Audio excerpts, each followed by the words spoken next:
again. It is Wellness Wednesday. This week is just an extension of the wonderful launch that we had last week on Christian Life Radio. It was so great. Welcome to Wellness Wednesdays.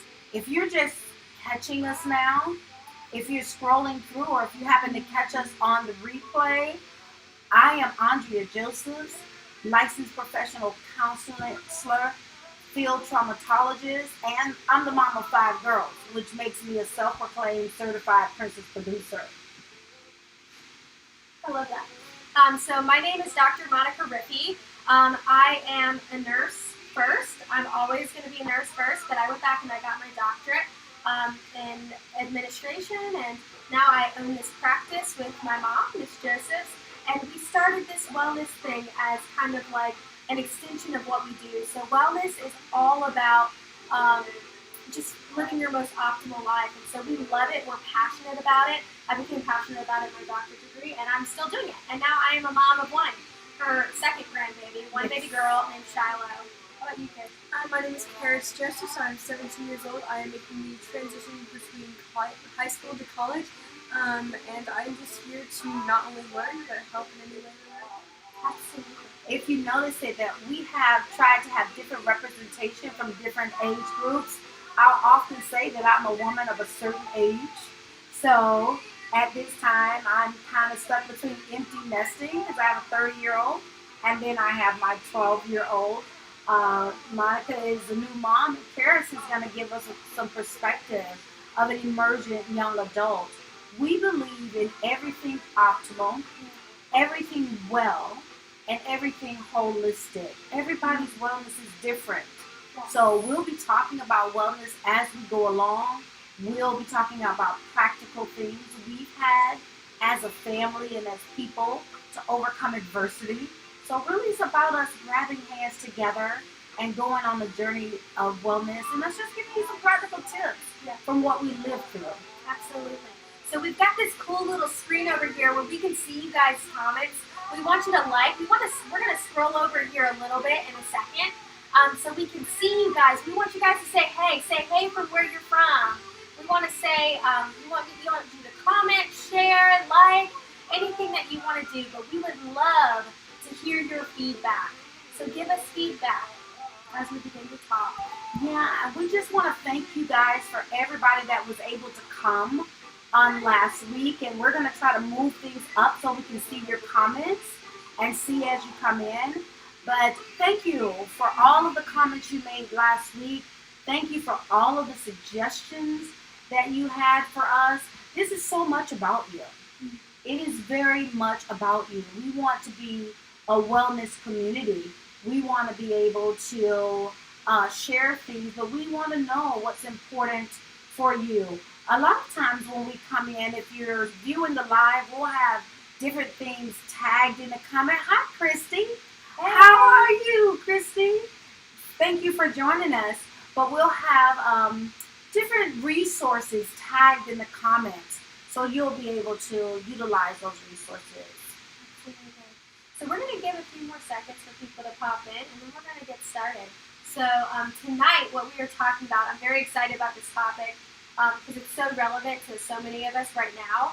But tonight, we are going to be talking about wellness, COVID-19, and the holidays. And so I know some people are kind of tired of talking about COVID. We're kind of tired of it. Hi, Miss Cindy. How you doing? Hi, Miss Jen. We see you guys. Yeah, we're going to be talking about COVID. We are, and the holidays. And we're also going to just be talking, this time of the year is a time for family. And we're just going to share some of the things that we've gone through and some of the things that's been helpful for us. I see my Sora. Hi, Miss Gray. How are you? Welcome to Wellness Wednesdays. But we're going to be talking about some things that we've been able, to kind of transcend when it comes to family and how to just move through the holiday in the most excellent way.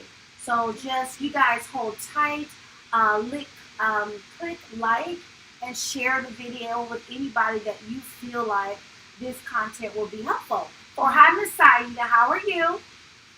Hey, from Atlanta, we see you. Miss Saida. So sweet. Okay, so let's jump in. like she said, we're going to be talking about COVID in the family. We're going to be talking about navigating family relationships during the holidays. And then at the end, we're going to be giving away a free book to somebody who's in the comments. So we'll talk about that a little later. And we're also going to be talking about conflict resolution and some boundary setting. So let's jump in. Ms. Justice, why don't you share with us about your thoughts as a counselor when it comes to the holidays?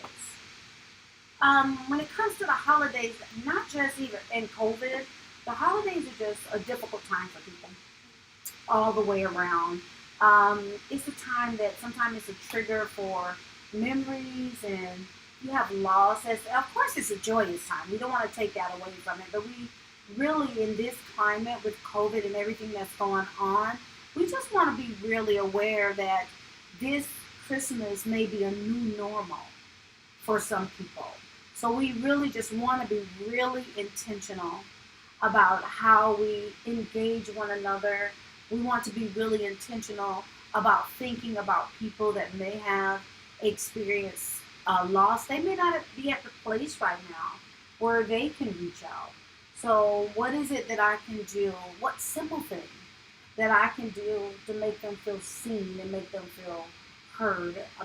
Not to get too weighty with it, but helplessness and hopelessness sometimes comes into play in this time of year. And so we just want to talk about, just at the end of this session, we want to talk session or segment, we want to talk about how we can be intentional about keeping up with people.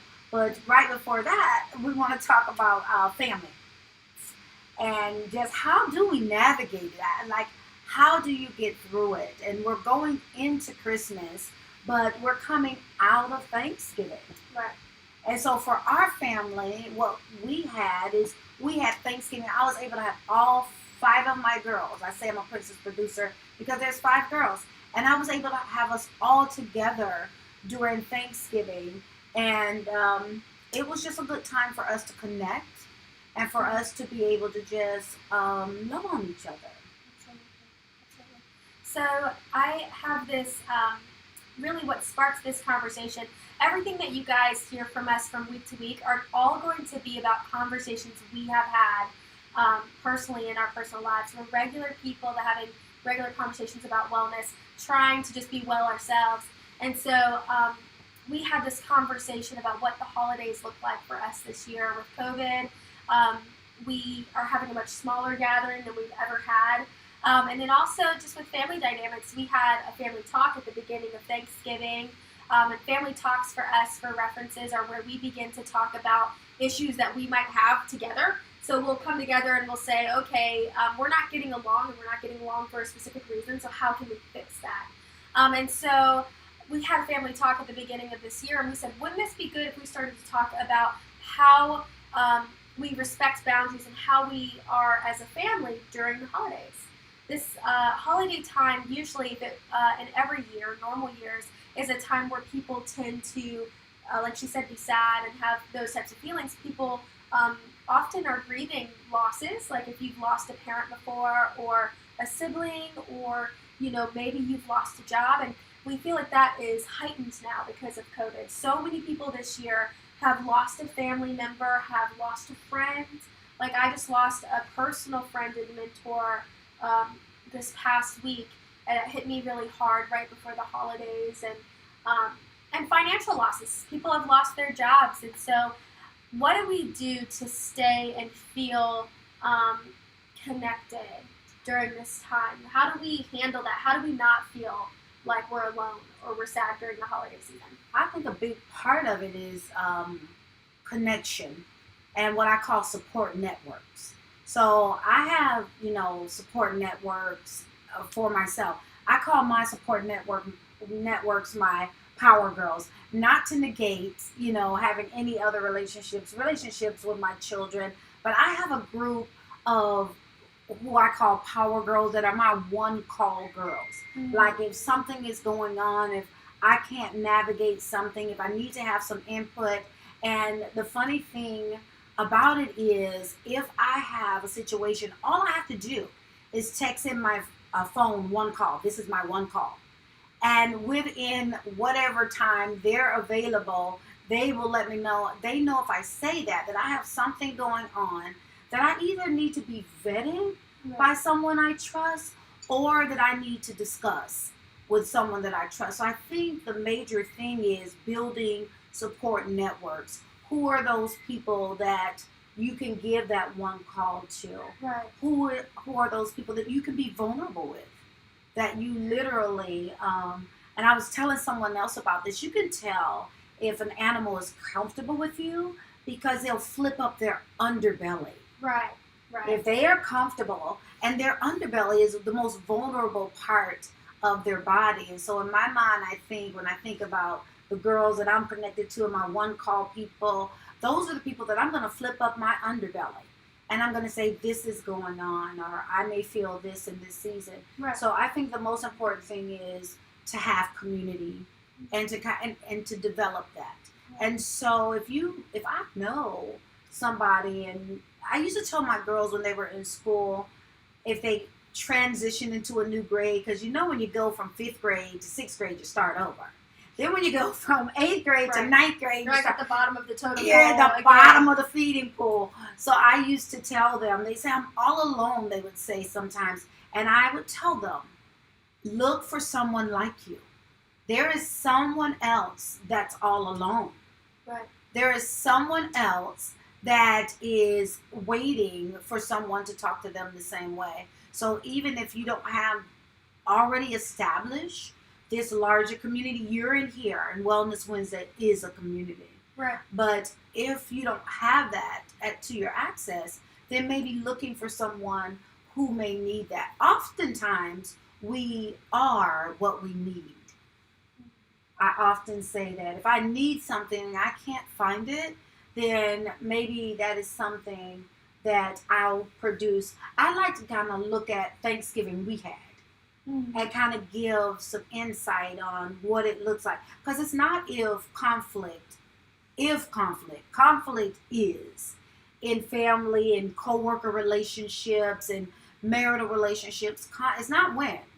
I mean, it's not if, I'm sorry. It's when. It's going to happen.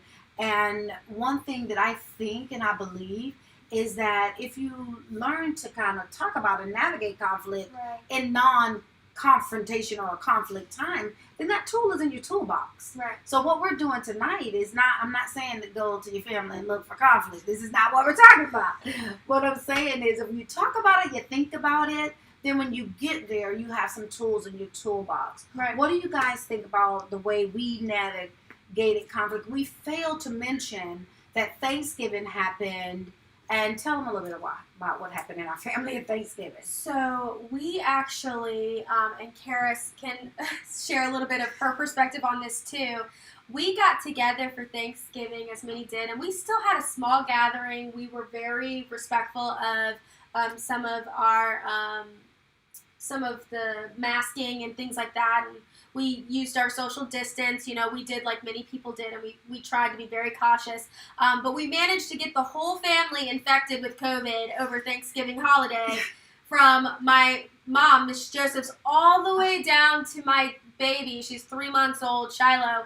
And so it was a little bit of a circus.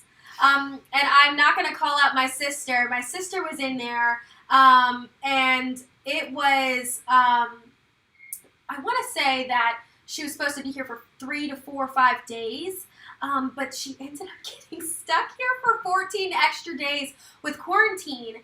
And so we kind of had to do some conflict resolution, because now you have all of these adult kids that are now quarantining in separate parts of our mom's house unexpectedly. And so we sat down and we did have a family talk. But I know that we had some tensions that were really high. And so do you want to talk about your experience with that? Basically, once we had gotten COVID, we were separated into different areas of the house, and so when you are put outside of your comfort zone, it already adds a certain level of stress already. And so as we, just made this transition from, having this good plan of what was going to happen after the holidays and it kind of being broken up due to COVID, we all had to readjust, and it forced us to kind of, with the family talks and just living with each other for the first time in a long time, as my mom was saying, some of my siblings are way older than me, and I have not lived with them for a very long time. It forced us to look at another perspective. You know, how might that person be feeling during this time? How may their stress be impacting them? Yeah. Instead of looking at yourself and being, well, what they said hurt me, and what they said to me hurt me, but instead being like, oh, well, I wonder why they said that thing. I wonder what the root of that issue was. And so that caused me, personally, it's because I was already put out of my comfort zone as well, to have to reflect on my actions a little bit more. And so those family talks kind of gave us a way to kind of do that sort of thing. Say, like, what is causing her to feel that way? What's causing her to say those things? Right. And I see this comment in here. There's a comment in here about having your family in Virginia and, you know, just you having COVID and not wanting to make anyone sick. And I'll tell you that that was very stressful for us too. Like, we were very stressed about infecting each other, and then ironically we did all infect each other, and so I will say it took the worry off. But I want to share this. I want to share. I see you, Grandma Von Sill. I see you, Pastor Vincent Campbell. We see you, Miss Family. We see you, and Miss Emily. We see you, family, joining in the chat. But I want to say, actually, it reminded me of the story because I can see Pastor Vincent Campbell had just jumped in. But when we were talking about community and we were talking about worried about getting people sick, I had gotten sick. And what ended up happening was my newborn, she's 3 months old, she's about to be 4 months old, but she was 3 months at the time, got sick, and I was so intensely worried. And I couldn't touch her. I'm a newborn mom, and I could not touch my baby. And she was sick, she was crying. I was worried, I was stressed, and I had called my mom, and she immediately picked up the phone, and she called Pastor Vincent Campbell all the way down in Atlanta, Georgia. We're up here in Virginia. She called him, and him and his wife, my aunt, they prayed for me.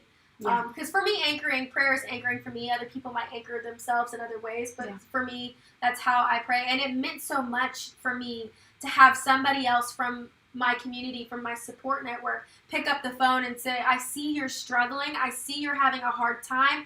And giving me not only like prayer and wisdom, but giving me wise words and advice that kind of helped me to kind of pick up my head, take that deep breath, and then go forward and do what I needed to do. Because what I needed to do was be there for my baby, even though I couldn't physically be there for my baby. And so let's talk about that. Can we talk about how do you, if you do not have a support group or you haven't identified people that you consider support, what are the best ways to do that? Like, how does someone that says, okay, I'm sitting here, I feel lonely this holiday season, how do I then reach out? Who do I reach out to? I think one of the better things is to find community settings. It is kind of difficult. And everybody doesn't belong like to church. You know, you have church communities, things out there. But actually looking in, because we have practical things we can do. So actually looking within the community. So there are community events that happen like in Virginia Beach. We're in Virginia Beach. I know we have Miss Barr here from North Carolina. We have people from Detroit and Baltimore. New York. Mm-hmm. And so in each city, there are things, you know, and different community things that go out. That is one way to be able to do it. I think another thing is just putting yourself out there. That is the most difficult thing. Just picking up the phone. Because we all know somebody. Right. But for some like Karis, I mean, not to throw you too far under the bus, but Karis is very introverted. Right. She's simply very introverted. And so it is more difficult for her just to strike out conversations. Me, I'm chatty Cathy. I'm at Walmart talking to people in the parking lot and, you know, doing all kind of stuff. So it's not difficult for me. So sometimes it's just a matter of putting yourself out there and maybe going to a community function that you might not know anybody. Right. And that's why I said it's really important for us, because everybody knows somebody. We know those people in our family, like I said. Right. I know Karis is very introverted. And so, Karis, how many hours a day would you say if I left you alone and just did not bother you? And I already know about what I'm going to say, so tell the truth to shame, you know.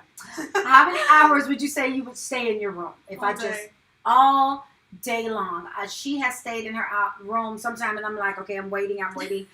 She's a teenager, and I want to give her that space too. But we're working on, I know I heard her moving around in there at about 10 o'clock this morning. Well, it is like almost 5 in the afternoon. I know it's Saturday and everything. So sometimes I have to seek Karis out.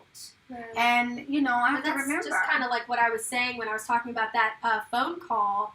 I feel like it was just that simple thoughtfulness of them picking up the phone and calling me. No matter what they would have said, it was comforting to me. And I love this comment down here. Pastor Vincent Campbell, he says, family community helps you celebrate the fun times and helps you navigate through the hard times. I love that. Because it's so true. I mean, right now, I think with COVID, when we're talking about COVID, Christmas, or COVID in the holidays, there's a lot of people that are having to put themselves in the mindset, and our new perspective, put themselves in the mindset of happiness. Yes. Because their circumstances may not be what they expected this year. Mm-hmm. And so they're having to try to, I don't want to say put on, but they're having to say to themselves, I have to pick myself up, if that makes sense. And be able to do that. And be able to do that. And I feel like family and friends and community, they help you to do that. Yeah. Because sometimes I don't have the strength to pull myself up. I don't have the, and like when I was sitting in that bed, I was crying. I was a blubbering mess, by the way. And I was crying and crying and crying. And I'm a new mom, and so I want to be with my baby like all the time. And so the idea of her going to the hospital, I don't want her to go to the hospital at all, but they did ask me to take her to the emergency room. And when I had to take her, I wanted to be the first person to take my baby to the emergency room. Right. You know what I mean? Like, I don't want to send, you don't want to send your child with somebody else and say, okay, well, you just make sure it's fine. But I couldn't leave my room. I had COVID. I couldn't go to the hospital. I couldn't, leave my bedroom. So I'm looking out I have this picture, I'm going to share it later, of my sister with her in a carrier across the hallway, and I'm looking out the window, and that's how I visited my baby for like days and days and days on end. Yeah. And so that's so hard. And there's some people actively doing that right now as Christmas is 2 days away. Yeah. And so it's hard to navigate. It makes it difficult. And we were talking just a little bit earlier, and the comments was saying navigate through the hard times. Right. And so that is what we started talking about earlier on. And so when we do Wellness Wednesdays, we always want to give something practical to take away. And so I kind of want to talk about something that we do there, and it can work in any relationship. Yeah. It can work in a relationship, mom and daughter, husband and wife, co-workers. If you're a leader and you have people that, that you lead and that kind of come alongside you. But it's 3 questions that we ask. And so we're going to take on these 3 questions live. And so hopefully this works out, y'all pray for us. But these are the 3 questions that we have asked. You can ask yourself when it comes to people that you love and that you're navigating fun times and difficult times with, what can I do more? What can I do more for you to make this better, to make your experience with me better? What could there be less of? And what am I doing or that we're doing that is just perfect and you wouldn't change a thing? So, Dr. Riffy, I'll let you take the what we could do more of. I'll take the what we could do less of. And Karis, we'll let you take the what is perfect and what could stay the same. All right, so she's putting me on the spot. So I have to think, I don't know, what we can do more of. I feel like we could probably do more quality time that's not related to screen time. Like, I feel like every time that we get together, we are here. Okay. Which I think is a common problem. You guys might be able to speak to that. Like, that it's a common problem of what we do is we always are looking down here, right? Mm-hmm. These days. But I think that when we get together, maybe doing less of ourselves on the screen and putting that away intentionally and sitting, not watching a movie or anything like that or watching TV, but just actually, I think that kind of quality time would help for us to build more. Just build more. Mm-hmm. And you guys are here with us too, and you can just drop things that might be helpful that you feel like, you could do more of too as we answer the questions, because people will see this on the replay and it'll be helpful. I go back and I look at things on replay. So just put those comments in there because they're not able to be here live with us like we are. I have what can we do less of? Okay, this is gonna get us into boundaries.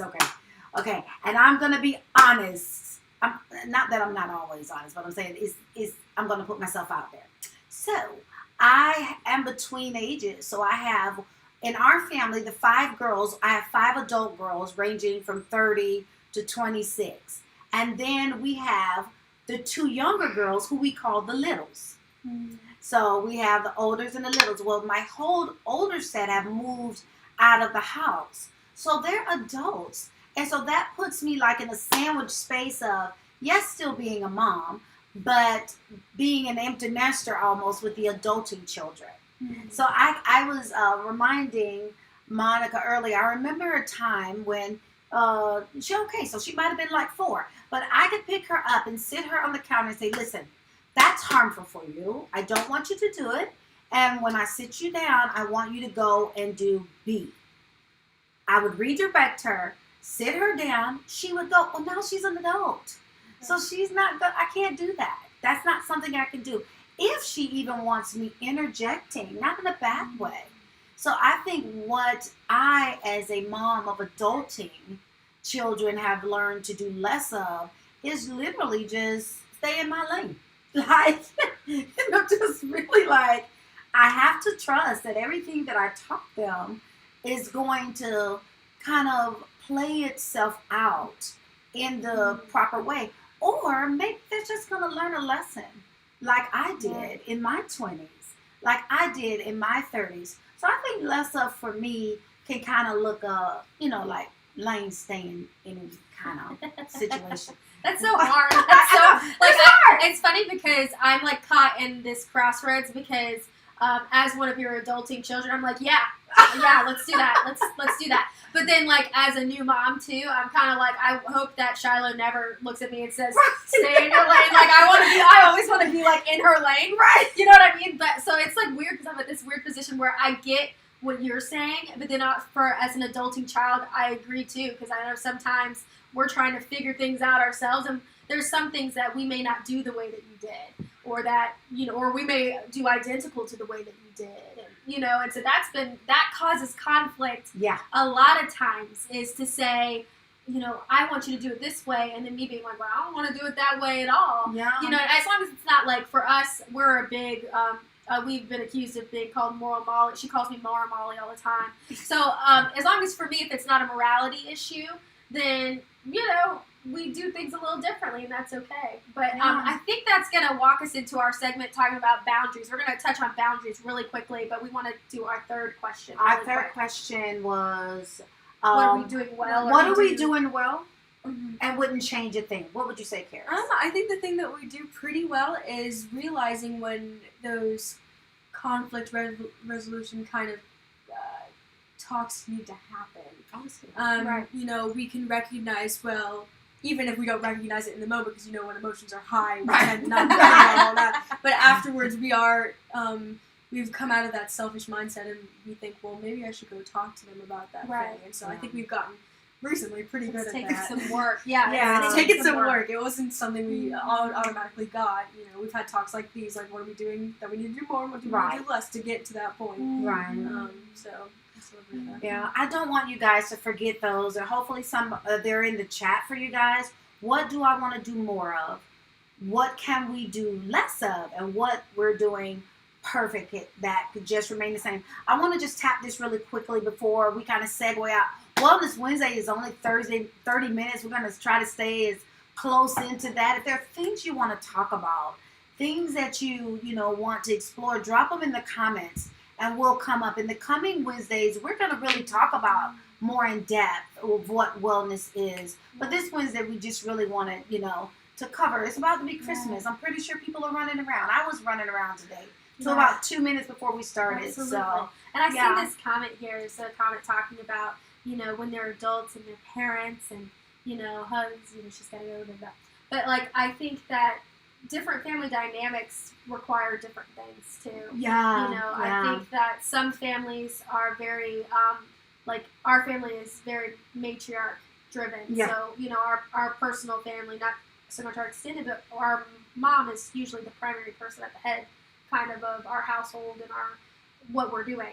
But you have some families that are more like a patriarch, and you have more, Yeah. some families that the grandparents are raising the grandkids, and you have all these different family dynamics, and there's all sorts of different conflicts that come in. So, talk to me really quickly about boundaries in family. I think for me, when it comes to boundaries, what I'm doing in this season of my life, and boundaries are easy when it comes to this direction for people sometimes. They're like, this is what you won't do. Right. This is the wall that I'm setting up for you, ma'am, and this is what you will not. But I am learning that setting boundaries on myself sometimes kind of solves all that. So you remember when I said kind of stay in my lane? If I read the room and I'm like, it is odd for me to say this, but it is almost like once you married your husband and you guys have your kids, I'm almost like extended family. You have your own set of things that make you comfortable, foundation of things you do. And so you may not have to put up a wall with me if I'm just self-aware Right. of what my new station is and understand that I'm kind of that extended arm that waits patiently. And if I've done it in a good way, you'll come.